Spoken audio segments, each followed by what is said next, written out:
자, 오늘 하나님 주시는 말씀은 우리 구약 성경 우리 908면 우리 시편 146편 1절에서 10절까지 우리 한 절씩 교독하겠습니다. 시편 146편 1절에서 10절까지의 말씀입니다. 할렐루야, 내 영혼아 여호와를 찬양하라.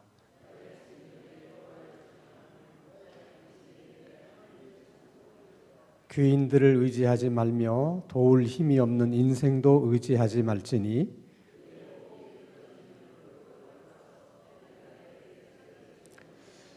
야곱의 하나님을 자기의 도움으로 삼으며 여호와 자기 하나님께 자기의 소망을 두는 자는 복이 있도다.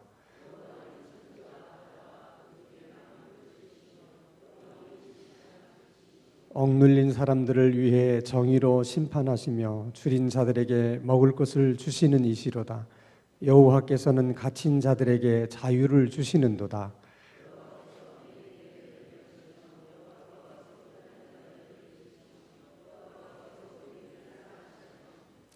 여호와께서 나그네들을 보호하시며 고아와 과부를 붙드시고 악인들의 길은 굽게 하시는도다.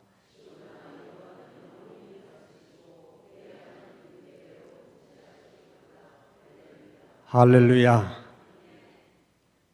자, 우리의 인생이라고 하는 것은 딱 한 번만 살 수 있게 되어 있기 때문에 이 한 번밖에 살지 못하는 인생을 어떻게 살아야 좋을까 하는 것은 누구나 한 번쯤 심각하게 생각해보고 또 고민을 해볼 필요가 있습니다. 왜냐하면 내가 인생을 이렇게 살아야 되겠다. 처음부터 그렇게 마음을 먹고 그렇게 생각하는 사람은 자기가 생각한 대로 마음먹은 대로 인생을 살게 되지만 아무 생각 없이 인생을 살면 그냥 사는 대로 생각을 하게 돼요, 사람이. 그래서 자신의 인생도 한 번밖에 없는 인생인데 정말 어떻게 살아야 잘 사는 걸까, 바르게 사는 걸까, 그것을 생각하고 고민하는데 투자하는 시간은 절대 아까운 시간이 아닙니다. 우리들은 지금 인생이 이제 거의 후반전에 들어서 살고 있기 때문에 더욱더 인생의 전반전은 뭐 그럭저럭 어떻게 살아왔다 하더라도 이제 남은 생애가 이제 지금까지 살아온 시간보다 더 적을 것 같은데, 그럼 이제 인생의 후반전만큼은 내가 어떻게 살아야 정말 하나님 앞에 바르게 사는 것이고 잘 사는 것일까 하는 것을 우리가 생각하고 또 고민하고, 또 하나님은 우리에게 또 뭐라고 말씀하시는지를 함께 생각해 보려고 합니다. 오늘 시편 146편은 특별히 시편 기자가 자기가 살아왔던 그 자기 삶을 그 경험을 기초로 해서 또 자기가 살아왔던 자기 삶을 근거로 해서 이렇게 살면 좋겠다 하는 것을 이제 권면을 하세요. 그 권면의 말씀이 5절의 말씀입니다. 같이 한번 읽겠습니다. 시작. 야곱의 하나님을 자기의 도움으로 삼으며 여호와 자기 하나님께 자기의 소망을 두는 자는 복이 있도다. 저렇게 사는 사람이 복 있는 사람이다.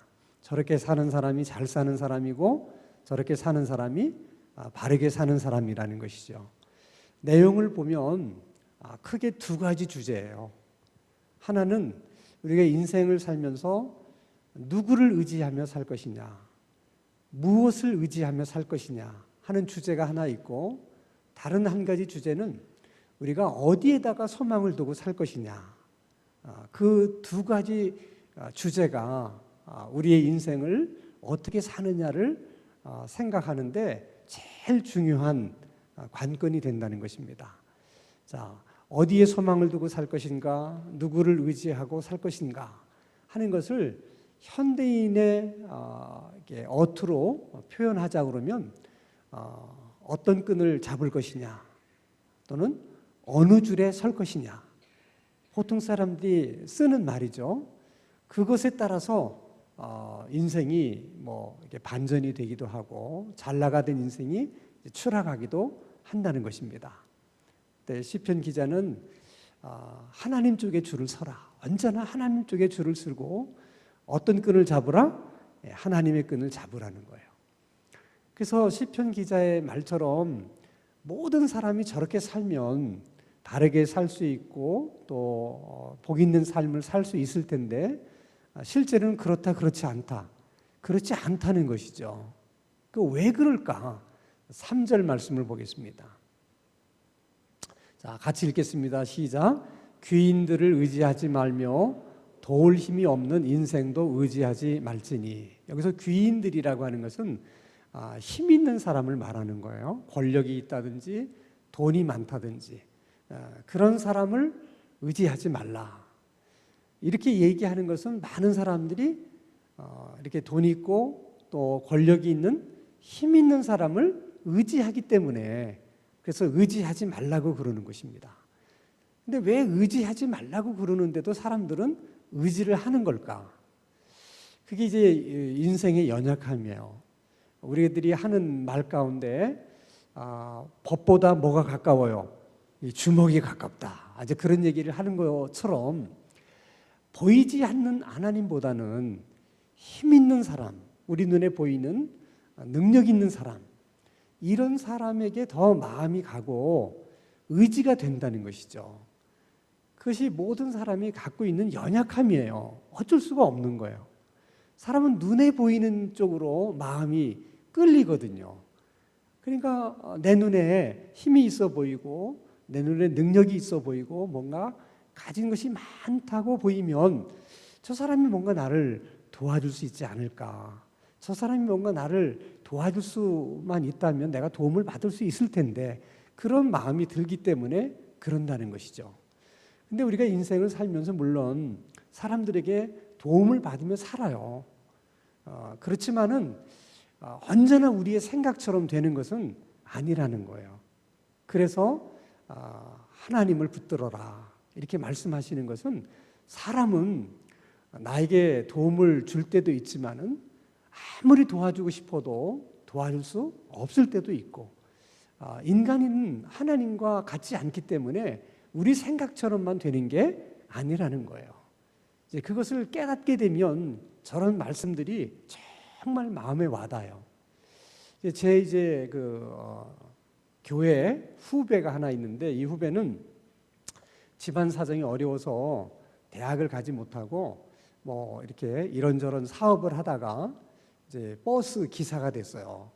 그래서 이제 어느 날 만났더니 너 그 하는 일에 만족함이 있느냐 그랬더니 자기 적성에 너무나 잘 맞는다는 거예요. 그러면서 뭐 수입도 꽤 괜찮은 편이라고 그러면서 바로 오늘이 월급날이었다 그러면서 그냥 월급 받은 돈을 싹 꺼내주는데 빳빳한 정으로 탁 하면서 괜찮다고 그러면서 그날은 저녁을 그 후배가 샀어요. 그래서 언제 한번 다시 좀 만나자 그래서 만났더니 까만 양복에 까만 넥타이를 메고 얼굴이 아주 그냥 이렇게 침통한 표정으로 나왔어요.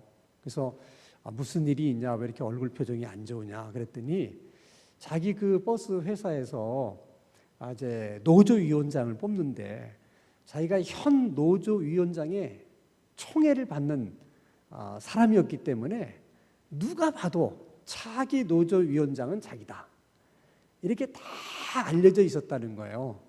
그리고 그 위원장이 자기를 총애하기 때문에 뭐 적극적으로 자기를 밀어줬기 때문에 뭐 이건 따놓은 당상이다. 그런데 노조위원장 투표 몇 날을 앞두고 갑자기 노조위원장이 돌아가셨다는 거야. 그래서 제가 지금 그 상가 이제 갔다 오는 길이라고 그러면서 무슨 놈의 인생이 이렇게 안 풀려도 이렇게 안 풀릴 수가 있냐고 그러면서 막 한탄을 하는 거예요. 그게 인생이라니까요. 그걸 우리는 그런 일을 당하면 마치 뭐 없는 일이 생긴 것처럼 생각하고 일어나지 않아야 될 일이 마치 일어난 것처럼 우리가 생각하지만은 성경은 그게 인생이라는 거예요. 그래서 의지하지 말라. 계속 그렇게 얘기하는 거예요. 의지하지 말라. 근데 이게 여러분 내 후배의 경험만이 아니라 사실 우리 모두가 다 비슷한 경험들을 다 한두 번은 다 한 적이 있어요. 저도 마찬가지죠. 저분을 내가 잘 의지하고 저분에게 잘 보이면 뭔가 내 앞길이 좀 더 잘 풀릴 것 같다. 그런 왜 예감이 드는 사람이 있어요. 살다 보면.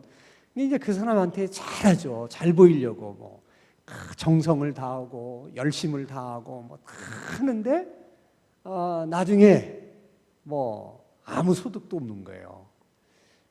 실제로 도움을 받을 만한 때에 그분은 도울 만한 위치에 있지도 않았고 뭐 이러다 보면 얼마나 속상하고 또 실망이 되고 그랬던 내 자신이 왜 그렇게 초라한지 모르겠어요.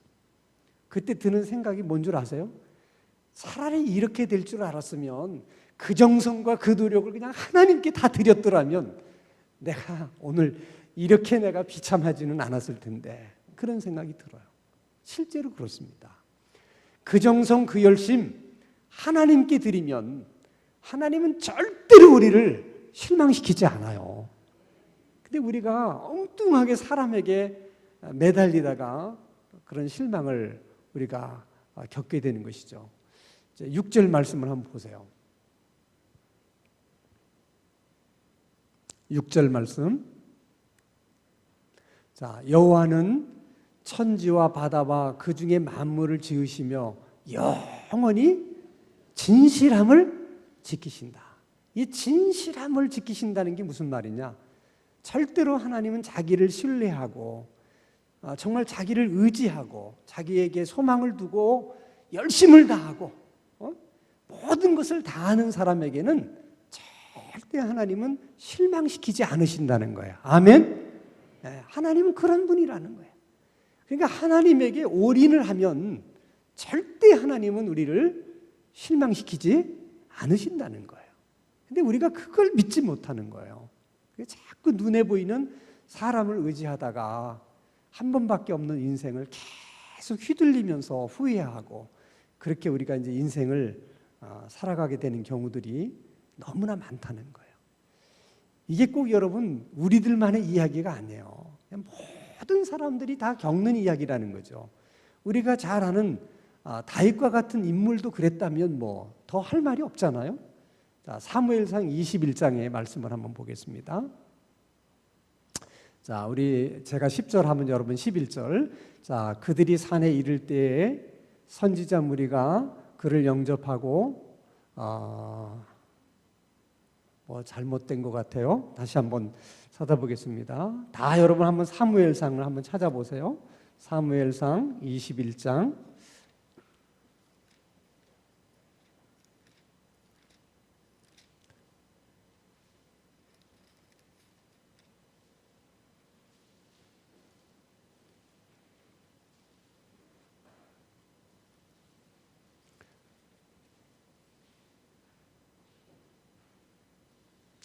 10절 말씀부터 봅니다. 21장 10절. 제가 10절 읽으면 여러분 11절 읽습니다.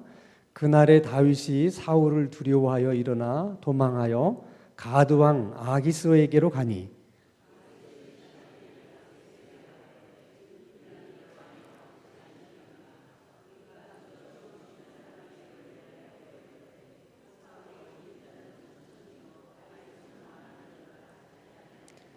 다윗이 이 말을 그의 마음에 두고 가드 왕 아기스를 심히 두려워하여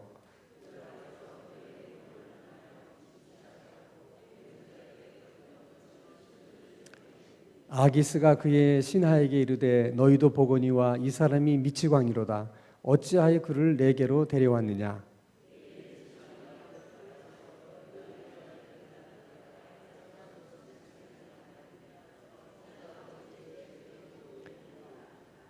자, 10절 말씀을 보면 그날에 다윗이 사울을 두려워하여 그런 말이 있어요.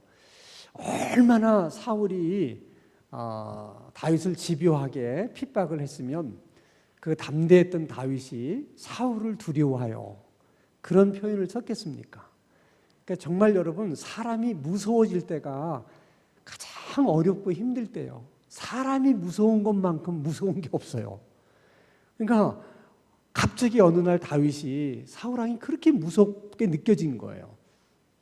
그래서 도망을 쳤는데 여러분 여기 보는 것처럼 자기 나라에서는 아무래도 사울 왕에게 벗어날 수가 없을 것 같다. 그래서 자기 나라를 벗어나서 누구에게로 갔어요? 가드 왕에게 피신을 한 거예요. 다시 말하면 이방 사람에게 피신하고 가드 왕을 의지한 거예요. 근데 그때는 다윗 생각에 아무도 자기를 몰라볼 거라고 생각했어요. 근데 한눈에 알아보는 거예요, 자기를. 그러니 이제 죽은 목숨이잖아요. 근데 그때 하나님이 지혜를 주셔가지고 이제 미친 척을 하게 된 거죠. 미친 척을 합니다. 근데 그게 통했던 이유가 있는 거예요. 가드 왕도 가만히 생각해 보니까 이 다윗 왕이 진짜 미치지 않고 제정신이라면 자기 발로 여기를 어떻게 걸어오겠느냐. 그렇게 생각한 거예요. 진짜 좀 미쳤으니까 여기를 왔지. 미치지 않고서야 어떻게 여기로 왔겠느냐. 그래가지고 그 위기를 모면을 해요. 다윗이 평생 후회하는 일 중에 하나가 이거예요. 평생 살면서 미친놈 돼본 적이 한 번 있었다는 거예요, 자기가. 사람이 두려워서. 사람이 두려우면 이제 그렇게 되는 거예요. 사람이 두려우면. 우리가 하나님을 또 이렇게 의지해야 될 이유를 이제 성경에서는 하나님은 천지를 창조하신 하나님이시기 때문에 그 다음에 6절부터 마지막 절까지 얘기를 쭉 보면 우리들이 쓰는 용어로 말하면 생사화복을 주장하시는 하나님이다. 하나님이 천지를 창조하셨기 때문에 그분이 세상의 주인이시라는 거예요. 그래서 모든 것은 그분이 원하시는 대로 하신다는 거야. 세상 돌아가는 모든 일들이 사람의 눈에는 다 사람들이 하는 것처럼 보이지만은 사실은 보이지 않는 이 세상의 주인이신 하나님의 손길이 다 미치고 있다는 거야. 이게 항상 우리 믿음의 사람은 우리 눈에 보이는 현실만 보지 말고 그 배후에서 역사하고 계시는 이 세상의 주인 되신 하나님, 그 하나님을 늘 의식을 해야 된다는 거예요. 한 예를 들어 보십시다. 여러분, 예수님께서 어디서 태어나셨어요? 네? 갑자기 물어보니까 생각이 안 나세요? 자, 예수님이 어디서 태어나셨어? 네. 자신 있게 좀 얘기해 보세요. 어디서 태어나셨어? 베들레헴에서 태어나셨어요. 근데 예수님이 어떻게 그 베들레헴에서 태어나셨을까? 성경은 그게 우연한 일이 아니라고 얘기를 하는 거예요. 자, 여러분 누가복음 2장 1절에서 3절을 같이 한번 읽습니다. 제가 1절 읽습니다. 그때에 가이사 아우스도가 영을 내려 천하로 다 호족하라 하였으니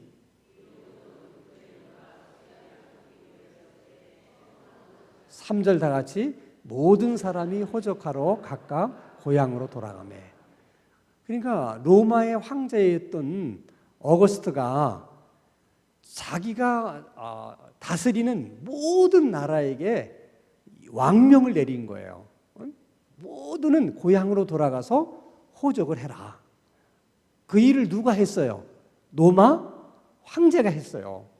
그래서 그 영 때문에 그래서 이새가 자기의 고향으로 가서 호적을 해야 되니까, 그렇죠?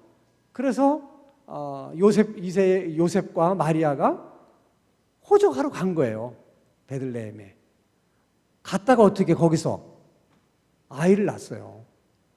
만약에 호적하라는 저 영이 없었더라면 어디서 태어났을 것 같아요?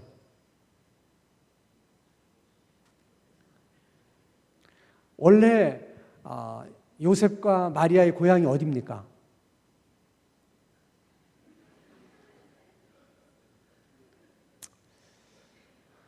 참 거시기해요. 자, 마리아와 요셉의 고향은 나사렛이죠. 그러니까 저 아우구스토스의 영이 없었더라면 어디서 태어나는 게 분명해요.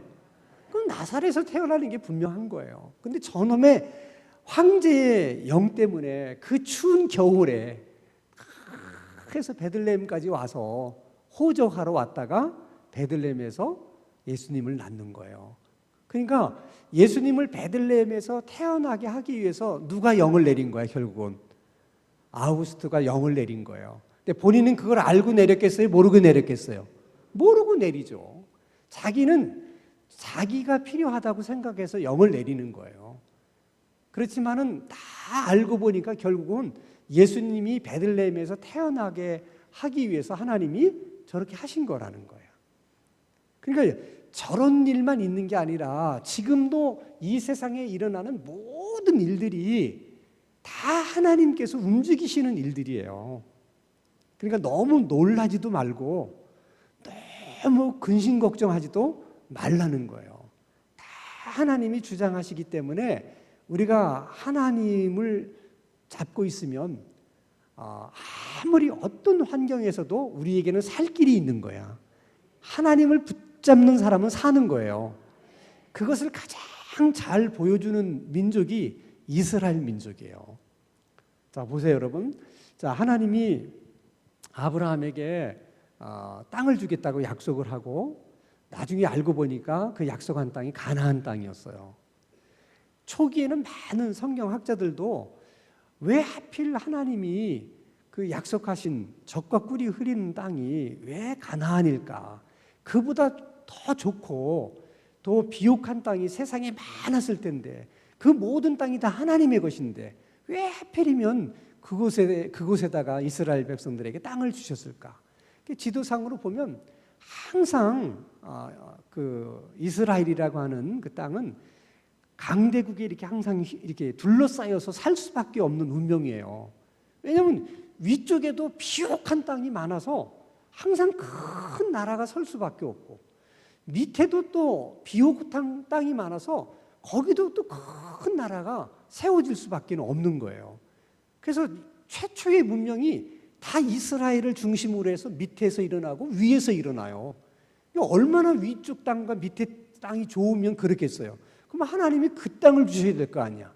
근데 그 땅 중간에 주신 거예요. 그러니까 항상 이스라엘은 강대국 사이에서 정말 살아남기가 어려운 민족이에요. 근데 그런 상황 속에서도 그들이 살아남을 수 있는 유일한 비결은 누굴 붙잡는 거예요? 북쪽에 있는 나라를 붙잡는 것도 아니고 남쪽에 있는 강대국을 붙잡는 것도 아니고 누구만? 하나님만. 근데 성경을 보면 하여간 이스라엘 백성들이 하나님만 붙들고 있을 때는 뭐 강대국이 아니라 뭐가 있어도 잘 사는 거예요.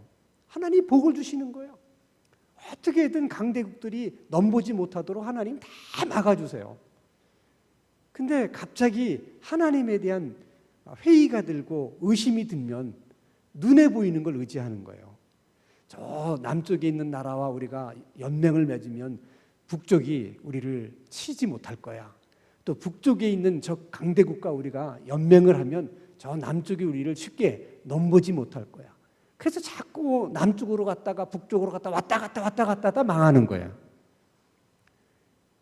그것은 여러분 이스라엘만 그러는 게 아니에요. 바로 우리 인생이 그렇다는 거야. 예수 믿는 사람의 인생이라고 하는 것은 하나님만 붙들어야 살 수 있는 인생이야. 아멘? 그러니까 괜히 저 사람 붙들면 살 수 있을 것 같아서 왔다 갔다 하다 보면 이스라엘이 망하는 것처럼 우리 인생도 망하게 되는 거야. 그러니까 이 세상은 눈에 보이지 않는 하나님이 다 붙들고 운행을 하시는구나. 그러니까 내가 그 하나님의 줄만 붙들고 항상 내가 그 하나님 줄에 서기만 하면 하나님이 어떻게 됐든 나를 보호하시고 인도하시고 나를 살 수 있도록 하나님 복을 주시겠구나. 그 생각을 한순간도 잃어버리지 말고 그 하나님을 꼭 붙드셔야 돼. 하나님은 말 그대로 살리기도 하시고 죽이기도 하시고 우리에게 화를 내리시기도 하고 복을 주시기도 하시고 다 하나님이 하시는 거예요. 근데 실제로 여러분 우리 주변에 보면 정말 하나님은 살리기도 하시는 하나님이고 죽이기도 하시는 하나님이시고 복 주시기도 하시는 하나님이시고 또 저주를 주시는 하나님이시기도 하다 하는 것을 많은 경험을 통해서 우리가 배우게 돼요. 예를 들면 여러분 지금 세계에서 가장 큰 선교 단체가 YM이라고 하는 선교 단체예요. 그 본부가 이제 하와이 코나에 있어요. 근데 지금 YM이라는 세계에서 가장 큰 선교 단체를 만드신 분이 로넨 커닝햄이라고 하는 목사님이신데, 그분이 그 세계에서 가장 큰 선교 단체를 만들 때 얼마나 큰 시련과 어려움이 있었는지를 한번 간증을 하신 적이 있어요. 하나님으로부터 이제 초교파적으로 그런 큰 선교 단체를 만들려고 하는 이제 비전을 받아서 아무것도 없는 상태에서 이제 그런 선교 단체를 만들기 위해서 첫째 이제 뭐 할 수 있는 것이 자기 이제 그 교단의 친구 목사, 이제 선배 목사님들하고 이제 이야기를 하면서 어떻게 하면 좋을지 의논을 했다는 거예요. 그랬더니 다 반대를 하는 거예요, 전부 다. 그리고 당신처럼 유능한 목사가 왜 그때 쓸데없는 짓을 하려고 그러냐. 그런데 사실 그때 또 어느 좋은 교회에서 목사님을 이렇게 초빙을 하셨다는 거야. 그러니까 갈등이 많이 생기죠. 근데 이제 하나님이 주신 비전은 그런 것이 아니기 때문에, 그래서 이제 막 갈등을 하니까 이제 교단에 있는 친구 목사들이 우리 교단의 법에 의하면 그렇게 초교파적으로 다른 교단과 이렇게 교류를 하고 뭐 이렇게 활동을 하려고 그러면 우리 교단에서 목사직을 내놔야 된다 그러는 거예요. 아니 그러니 이게 지금 뭐 이거 하다가 뭐 자기 교단에서 이제 목사직도 이제 잘리게 생겼죠. 그래서 막 갈등을 하고 있는데 자기 고모가 엄청난 부자라는 거야. 그래가지고 수백만 달러의 어떤 사업을 새로 시작을 했는데 로넨 커닝햄 보고 좀 네가 좀 도와주면 안 되냐, 같이 좀 그 사업을 좀 하자. 그렇게 또 고모가 자기한테 부탁을 했다는 거예요. 그게 다 거기에 동시에 일어난 사건들이에요. 그래도 이제 하나님이 주신 비전이 그게 아니기 때문에 이제 교단 본부에 찾아가서 자기 이제 목사직을 여기서 그럼 자기는 그만두겠다. 그리고서 이제 자기 부인하고 애리조나에서 이제 캘리포니아로 차를 타고 이제 쭉 오는데, 생각해 보니까 자기 좋은 교회에서 자기를 오라고 하는 것도 거절했고, 또 고모가 그렇게 수백만 달러의 뭐 이렇게 사업을 시작하는데 뭐 같이 하자고 하는 것도 거절하고, 뭐 이게 사실 개인적으로 보는 게 잃어버린 게 너무 많은 거예요. 이게 마음이 참 허탈하죠. 그런데도 이제 그 자기 옆에 나알린이라고 하는 그 아내는 그저 자기를 이해해주고 함께 그 사역을 하겠다고 끝까지 자기를 지지를 해줬기 때문에 그나마 이제 위로가 돼서 둘이서 이제 이야기를 하면서 이제 오는데, 너무나 장거리를 이제 차를 타고 오다 보니까 너무 피곤해서 운전을 이제 교대로 했다는 거예요. 그래서 이제 아내에게 이제 운전대를 맡기고 자기는 뒤에서 잠깐 조는데 갑자기 뭔가 하늘로 붕 뜨더니 그냥 쾅 땅에 떨어지는 느낌을 받았는데 이 차가 전복이 된 거예요. 막 유리창이 다 깨지고 자기는 그 깨진 유리창 쪽으로 이렇게 튀어넘겨져 나와가지고는 금방 기절을 했다는 거예요. 한참 후에 의식을 이렇게 차리고 깨보니까 막 완전히 자기는 이제 피투성이가 됐고, 자기 아내를 이렇게 찾아보니까 몇 메타 근방에 이렇게 큰 자기 그 차에 실었던 백에 이렇게 배가 눌려가지고 누워 있더라는 거야. 그래서 가보니까 호흡이 끊어졌더래. 머리는 크게 이렇게 함몰이 되어 있고 아무리 흔들어도 숨을 쉬지 않더라는 거예요. 그리고 생각하니까 모든 것을 자기는 다 포기하고 이렇게 왔는데 이제 자기가 의지하던 아내까지도 이제 세상을 떠났구나 생각하니까 정말 그때처럼 이제 절망스러운 데가 없다는 거야. 그래서 그 부상당한 몸으로 그냥 이렇게 누워 있는데 갑자기 그 뭐 사막 한복판 같은 데서 그렇게 누워 있는데 갑자기 음성이 들리더래요. 로레나 이렇게 부르더래요. 자기가 직감하기를 이 광야에서 아무 사람도 없는데 누가 내 이름을 부르겠나. 그래서 즉각적으로 하나님이라는 걸 알았대요. 그랬더니 하나님이 계속 하는 말이 그래도 너는 나를 섬기겠느냐 그렇게 물어보시더래. 그러니까 막 눈물이 확 쏟아지더래요. 그래서 여러 가지 생각을 하면서 저는 그래도 하나님을 섬기겠습니다. 하나님, 지금 나에게 남겨진 것은 이제 제 목숨 하나밖에 없습니다. 이 생명마저 하나님이 취하시겠다고 하시면 제가 하나님께 드리겠습니다. 그랬더니 아내를 위해서 기도하라. 그리고는 아무 말씀이 없으시더래요. 그래서 다시 아내 곁으로 가서 숨 쉬지 않는 아내를 놓고 막 기도했대요. 하나님 살려달라고. 이 아내가 나에게 얼마나 귀중한 아내인지를 하나님이 아시지 않냐고. 근데 이 아내가 의식이 없는 상태에서 막 이렇게 호흡이 돌아왔는데 굉장히 어렵게 힘들게 호흡을 하려고 막 애를 쓰더래. 의식이 없는 상태에서. 그때 마침 이제 트럭 하나가 지나가다가 차가 전복된 거를 보고 가까운 동네로 가서 이제 구급차를 불러온 거예요. 그래서 이제 쓰러져 있는 두 사람을 데리고 이제 병원에 입원을 해서 그래도 본인은 빨리 퇴원을 했지만은 그 아내는 이제 많이 오랜 시간 병원 신세를 지다가 퇴원을 했다는 거야. 근데 놀라운 것은 그 로렌 커니맨 목사님이 사고를 당하던 바로 그 시간에 LA 근교에서 목요일 아침마다 여자분들이 모여서 기도하는 기도 모임이 있는데 그 중에 한 분이 이 로렌 커니맨을 아는 분이래요. 근데 기도 모임을 하다가 갑자기 하나님이 이 로렌 커니맨 목사님에 대해서 뭐 이렇게 좀 기도하라는 마음을 주시는 것 같은데 우리가 좀 그 목사님을 위해서 기도하면 좋을 것 같다고. 그래서 그날 그 모였던 그 부인들이 열심히 중보 기도를 했다는 거야. 나중에 그 사실을 알게 된 것이죠. 저는 그 간증을 들으면서 정말 막 닭살이 돋는 거죠. 다 하나님이 하시는 일이에요.